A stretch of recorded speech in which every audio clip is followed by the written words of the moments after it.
Good morning. Members of the Committee of the Regions, esteemed guests, ladies and gentlemen. Since the launch of the Europe 2020 strategy in 2010, the Committee of the Regions has encouraged local and regional authorities to contribute to its design and implementation.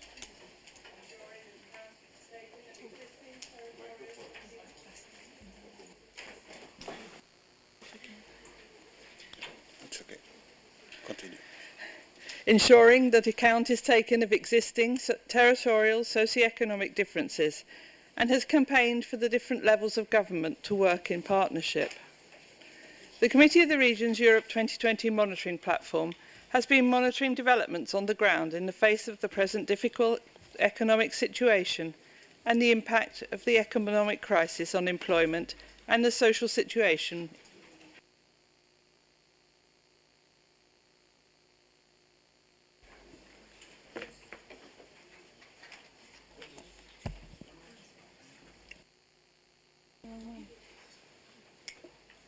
Continue. Sorry. Yeah.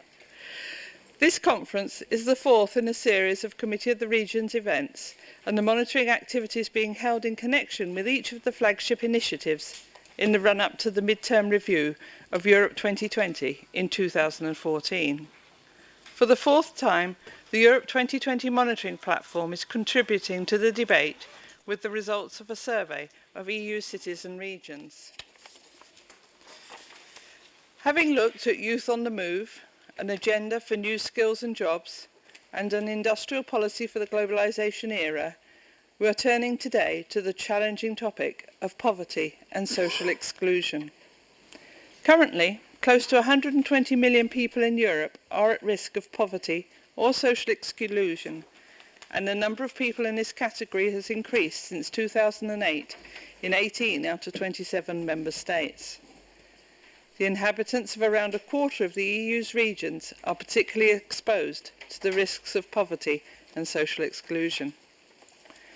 Local and regional authorities play a key role in removing at least 20 million people from the risk of poverty and social exclusion, an even more challenging objective at this time of economic crisis and fiscal consolidation.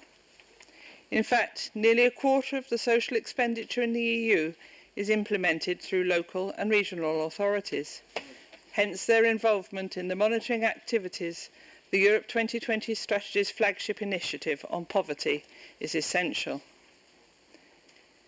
In order to contribute to today's debate, the Committee of the Regions Europe 2020 monitoring platform, which includes nearly 170 regions and cities from all member states, launched a survey among local and regional authorities on the European Platform Against Poverty and Social Exclusion, flagship initiative, and I'm pleased to present its final results. The aim of the survey was to assess the flagship initiative from the perspective of local and regional authorities. The questions focused on what is actually happening on the ground, key policies on a local and regional level, cooperation between different tiers of government, and funding issues. In addition, the survey aimed to provide the first assessment of the role and the usefulness of the recent social investment package.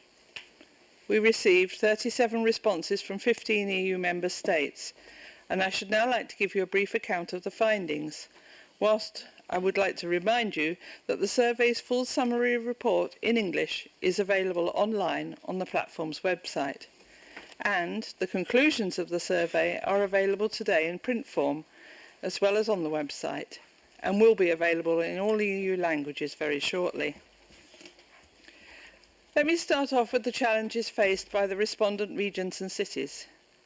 There was comparatively strong agreement amongst all respondents regarding the main challenges faced by local and regional authorities. Ranked highest amongst them, listed by 72% of the respondents, is the need for housing that is both affordable and appropriate for persons and families at risk of or living in poverty and social exclusion. Publicly supported housing, known as social housing, is still a challenge in many cities, counties and regions, and the economic and financial crisis have worsened the situation. The housing stock is too small and often in too poor a condition to support a growing number of poor people especially households with children. The economic and financial crises were also named directly and indirectly as important causes of rising poverty rates. Both have led to surges in unemployment rates, mentioned in 36% of responses, which have pushed many families and individuals into poverty due to their long-term inability to find new, decent employment. However, the dual crises also uncovered growing systemic and structural problems, mentioned by 14%, such as unsustainable public finances, shifts in the composition of the economy and demographic changes. Perhaps most disconcerting is the frequently mentioned challenge of fighting child poverty, mentioned by 36%. In particular, the danger of poverty becoming a self-perpetuating cycle that risks trapping poor children for life. The survey's findings led to a number of conclusions concerning the strengths and weaknesses of the European platform against poverty and social exclusion, as well as the potential changes that could be implemented following the mid-term review of Europe 2020 in 2014. The following survey results point to the perceived strengths of the flagship initiative. Firstly, the general aims of the European Platform Against Poverty and Social Exclusion were considered relevant by more than 90% of the respondents.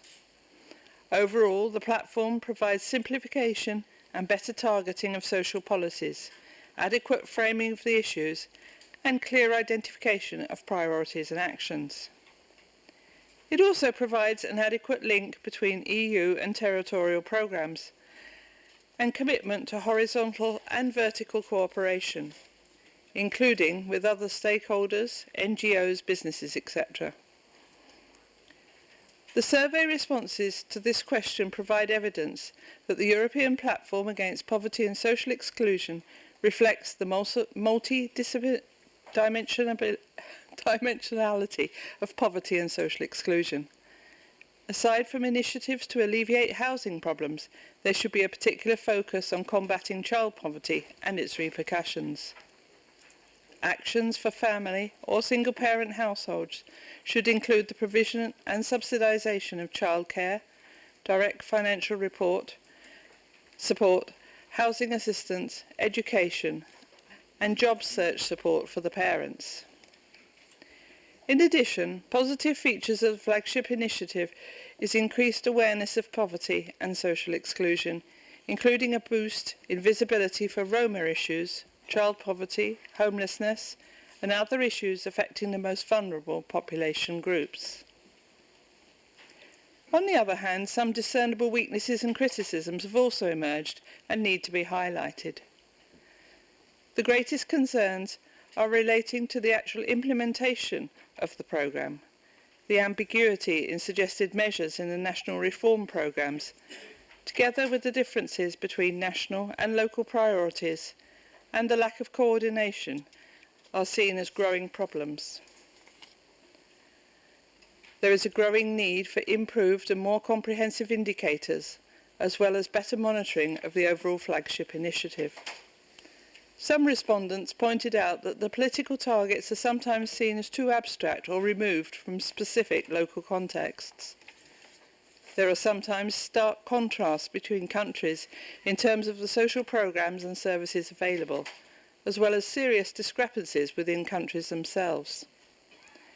The flagship initiative is at times perceived as very general and described as an umbrella strategy for action that needs to leave room for adjustment at local and regional levels. On the basis of the strengths and weaknesses perceived by the respondents, the forthcoming discussion will help the Committee of Regions to reflect on what can be done next to improve the Europe 2020 strategy's flagship initiative, especially in the approach to the mid-term review. The survey also contained a specific section devoted to the social investment package, and the conclusions have provided us with the first assessment of the package from a local and regional authority perspective, since its introduction by the Commission in February. The role of the social investment package is to provide guidance to Member States on how best to use EU financial support, in particular from the European Social Fund, and how to implement the outlined objectives. The social investment package seeks to strengthen people's current and future capacities, to improve their opportunities to participate in society and the labour market. Regarding the relevance of the package to local and regional authorities, there were three main responses. Firstly, it confirms that local and regional authorities' work serves as a guide and is generally seen as relevant in terms of its general orientations. It's still too new to have been considered or used, by 19% of respondents said, and it has no immediate impact on the work, 14%. Another reason why the social investment package may not be relevant to the work of local and regional authorities, cited by 6% of the survey respondents, is that it offered no significant changes in the approach to social policy.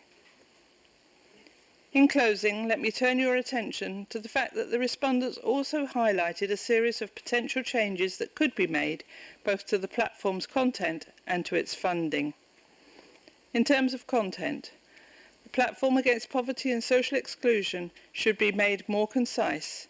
Objectives should be specific and measurable, both at macro and micro levels for local authorities.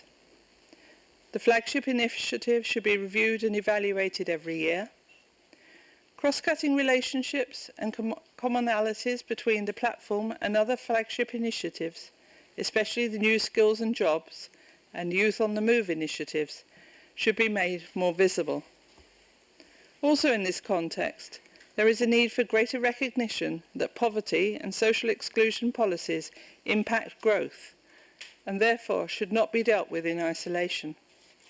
Instead, there needs to be a direct link between bringing people out of poverty and social exclusion and the growth and economic aims of the EU and national governments. There should be better coordination of EU and Member State actions to allow for regional differences within the Member States to be better reflected, whilst also offering a broader spectrum of solutions.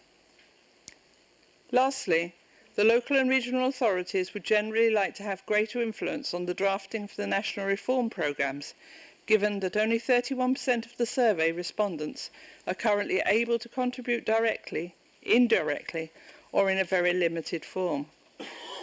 Such participation would help to ensure that the actions and programmes included reflect local needs and realities and contain appropriate measures to monitor progress. 14% of survey respondents said they did not have an opportunity to contribute. With reference to funding, most respondents to the survey have urged the European Union to firstly allocate more resources to fighting poverty, because this is a long-term, multi-dimensional effort, is undermined by the fiscal austerity measures, funding insecurity, and difficulty in accessing funds and information by those in need. Secondly, to recognise and counteract the true impact of the economic downturn and reduce budgets for local authorities, which can detrimentally affect performance and the attainment of targets. Thirdly, to simplify and align the funding mechanism for the EU structural funds and allow multiple sources of funding to be applied for simultaneously, these being critical sources of financial support for actions under the initiative. To increase awareness of the initiative and its measures, including the social investment package in the EU member states, and ensure that it is evident which institutions in the country are responsible for the implementation of measures in any particular initiative. Finally, to simplify the bureaucracy and system for applying for grants and the accounting procedures. The survey conclusions bring a series of key points to the table for discussion, which I am sure will enrich the discussion and stimulate reflection in the forthcoming debate. Thank you for your attention.